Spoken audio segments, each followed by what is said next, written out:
दोस्तों क्या हाल हैं, कैसे मिजाज हैं। उम्मीद है आप सब लोग खैरियत से होंगे। आप सब दोस्तों को मसूद गुंदर का सलाम पहुंचे।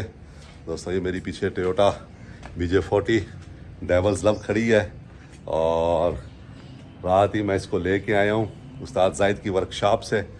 तो इसमें हमने इंजन ओवरऑल किया है और कुछ मज़ीद जो है वो एनहांसमेंट की है, जैसे 24 वोल्ट का सलफ लगाया है और किल स्विच भी इसमें लगाया है। अच्छा दोस्तों, मैंने आपसे एक दफ़ा पूछा था कि कौन सा कूलेंट इस्तेमाल करना चाहिए, तो आइए मैं दिखाता हूँ मैं कौन सा कूलेंट इस्तेमाल किया है और क्या वजह है उसको इस्तेमाल करने की। चलें दोस्तों, ये है कूलेंट जर्मन कंपनी फॉक्स का बना हुआ एंटी फ्रीज समर कूलेंट। तो ये मैंने दोस्तों इस्तेमाल किया है और ये तकरीबन मिला है 1100 रुपये का लीटर। 5000 रुपये इसके ऊपर लिखा हुआ है और लेकिन मुझे तकरीबन 1100 का लीटर मिला है कंपनी की तरफ से। अच्छा, मैंने तकरीबन पिछले 8-9 साल या 8 साल जब से गाड़ी बनाई है इसमें यही कूलेंट डाला है। और सबसे पहले मुझे मुल्तान में हमारे एक दोस्त हैं फिल्टर हाउस वाले, उन्होंने ये कूलर रिकमेंड किया था। उस वक्त ये आता था तकरीबन 300 रुपये का लीटर। अच्छा, बीच में ये हुआ कि लीटर ये कूलर मिलना बंद हो गया था।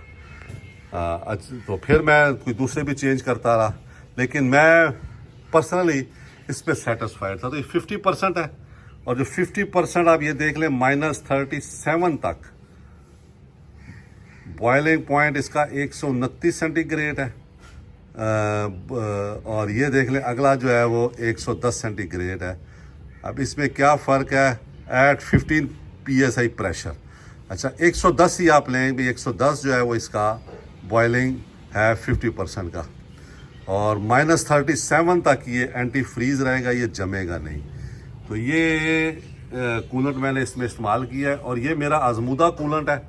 मैं तकरीबन 8 साल से इस कूलेंट को इस्तेमाल कर रहा हूँ और अमूमन होता यह है कि मैं 5 लीटर का ही लेता हूँ। इसको रखने में, कैरी करने में आसानी होती है। इस तरफ इसके ये बने हुए हैं कि आप देख सकते हैं कितना कूलेंट इसके अंदर इस्तेमाल हो गया और कितना रहता है। तो एक केन जो है वो 5 लीटर का मैं अपनी गाड़ी में हर वक्त रखता हूँ। जब भी मैं टूर पे निकलता हूँ तो ये होना चाहिए आपके पास। तो ये मैंने दोस्तों इस दफ़ा इसमें इस्तेमाल किया है। इसको हमने फ्लश किया है, रेडिएटर को खोला है, निकाला है, साफ़ किया है, हाउस पाइप सारे चेंज किए हैं, इसको क्लीन किया है मुकम्मल आगे से अंदर से, और उसके बाद फ्लश किया।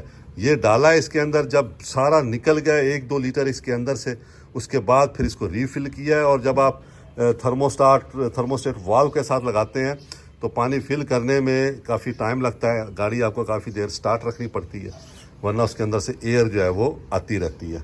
और दूसरी एक चीज़ जो मैं बता दूं, ये जो कुप्पी होती है साथ लगी हुई, इसको हाफ, इसके ऊपर एक लेवल होता है, उस तक इसमें डाला करें कूलेंट, उससे ज़्यादा नहीं डालें। अगर उससे ज़्यादा डालेंगे तो इसकी जो एयर या जो आता है वो फिर ब्लॉक होता है और उससे फिर गैस जो है वो इसके अंदर जो है वो बनने का चांस होता है। तो इसलिए कोशिश करें कि इसको जितना कंपनी ने रिकमेंड किया हुआ है उतना ही भरें इसके अंदर, अगर आपकी जेन्युइन है। हमारे तो जेन्युइन नहीं है, लेकिन फिर भी हम हाफ रखते हैं अंदाजे से। तो ये दोस्तों इसमें हमने कूलेंट इस्तेमाल किया है और ज़बरदस्त तरीके से गाड़ी जो है वो अब चल रही है, बन रही है। और बिल्कुल नीचे से ये देखें, ये खुश्क है गाड़ी। रात मैंने खड़ी की है, तकरीबन खुश्क है। थोड़ा सा ये आगे से कल इन्होंने तेल वेल मारा है यहाँ से, तो ये देखिए मेरा हाथ पे भी लगा है बम्पर के पास। तो बाकी जो इंजन बे के नीचे की जगह हैं वो सारी दोस्तों खुश्क है। तो ये कूलेंट दोस्तों हम लोगों ने इसमें इस्तेमाल किया है। बाकी दोस्तों अपनी राय का इज़हार लाजमी करें कमेंट्स में, और कोई अच्छा मशवरा हो, मैं हमेशा तमाम कमेंट्स पढ़ता हूँ, कोशिश करता हूँ उनका जवाब भी दूँ और आपके कमेंट्स को मैं डिस्कस भी करता हूँ, आपके तजुर्बात को अपने मैकेनिक के साथ, और ऑनलाइन भी पढ़ता हूँ जो आप मुझे मशवरा देते हैं उसके हिसाब से। तो खुश रहें दोस्तों, दुआ में याद रखें। बहुत शुक्रिया।